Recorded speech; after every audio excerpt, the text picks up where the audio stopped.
Hey Strongsiders, you got low back tension or low back pain, but you want to keep training because you know it's going to help you get better faster?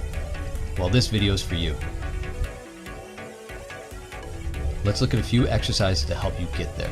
First, let's talk about the front squat. The nice thing about the front squat with the counterbalance out front, you're able to keep your spine nice and vertical, avoiding any shear forces in the back. Lighten up the load and really focus on going through more range of motion in the hips. When you come back up, really activate the glutes, really flex them hard to try to avoid any anterior pelvic tilt, meaning having your hip bones tilt forward, creasing the lower back arch.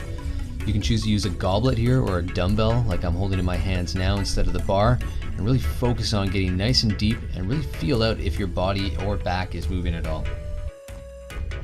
Single leg exercises like lunges are also a great idea. With one leg going forward into flexion and one going into extension, it helps lock the hips in place. Make sure on the back leg you're really flexing the glute hard to help prevent any more anterior pelvic tilt. If you find you're still getting pain in the lower back while doing the squats or the lunges here, we can work on the finishing postures to help create more stability. The first one is a tall kneeling cable chop, which locks out the hips and mimics the finished position of the squat.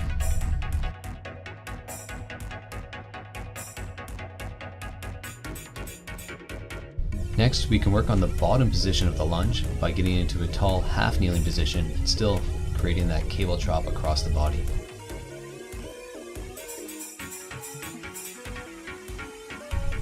Another great exercise is to do pail-off presses in the tall kneeling position. Here, you're resisting against rotational forces.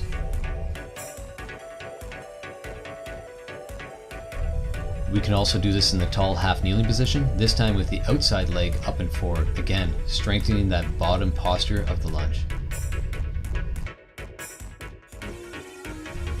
For all your supine or on your back core work like leg lifts, we want to ensure that we're not just arching the lower back as we drop our legs.